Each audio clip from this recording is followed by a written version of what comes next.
السلام عليكم ورحمة الله وبركاته ولاشين آمن لك وفشيال سلام كدب ولا ليال وحبار ربا إنان كلا يرى عدايو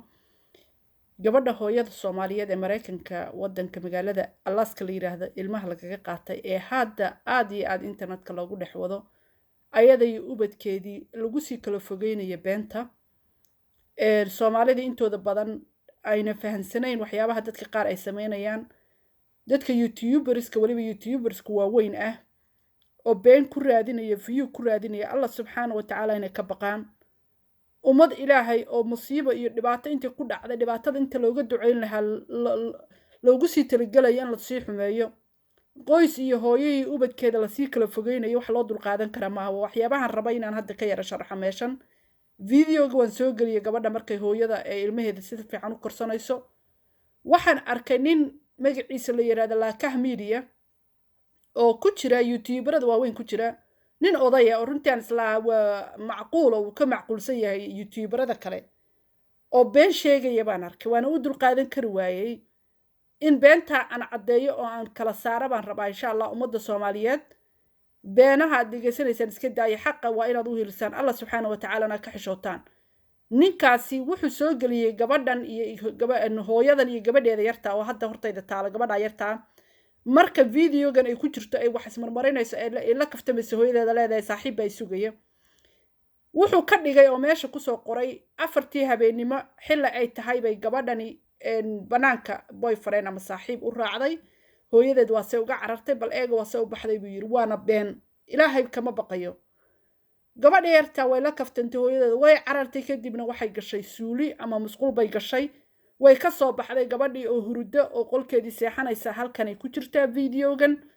hooyada magaceeda waan idin sheegaya ayaan la idin soo gogoynin videoyadeeda magaceeda waxa la yiraahdaa waxa ku qoran muxuu ahaa aan fiiriyo magaca sug magaca hooyada aan idin soo qoray laakiin hadda bal videoga fiiriya wata gabadha yarta marka hooyadeeda la kaftamaysa beenta laga sheegayo saaxiib bi aadanin bi aadabu leeyahay alla kama xishoonayo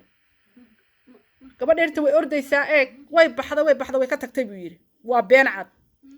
videoga idin soo kala jarjara markaysaan waana nin weyn ilaahay subhanahu wa ta'ala ka xishoodo may bixin gabadha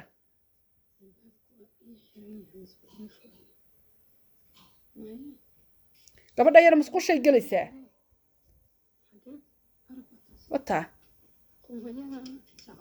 wata iyadu qolkii ku sii ordaysa haddana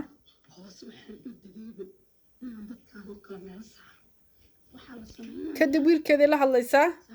gabadha yar masuuligii bay gashay wakaa musqusha qofka galay weeyaan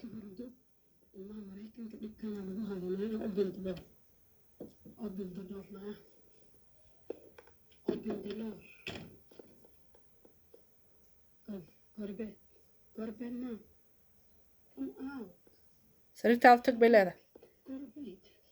waa isla gabadhii u lahaa way oroday oo saaxiib bay u tagtay wataa wejigeedii gabadhii weeyaan wataa sariirteeda seexatay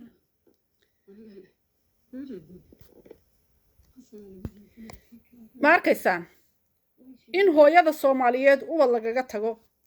oo ubadkii iyo lagu dayaco waxa ka sii daran rag waaweyn intay miiriyaha soo galaan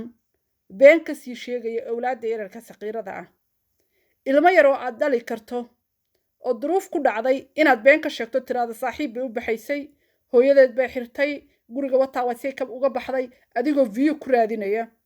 Allah subhanahu wa ta'ala ka xishoota ayaan jeclaystay inaan ku furo fariintan Allah subhanahu wa ta'ala ka xishood beenta aad ka sheegayso qoysaska hooyada dhibaataysan aad ku sii diganaysaan Soomaaliya iska daaya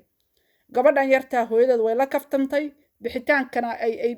cararaysa guriga dhexdiisa ay carartay umay bixin dibada umay bixin saaxiibna may aadin afarta habeenimo hooyada waxay tiri afarta habeenimo soo jeedaan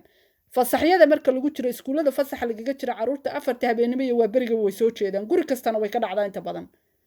ciyaalku game bay ku soo jeedaan way iska ciyaaraan waayo meel kale aadaan ma leh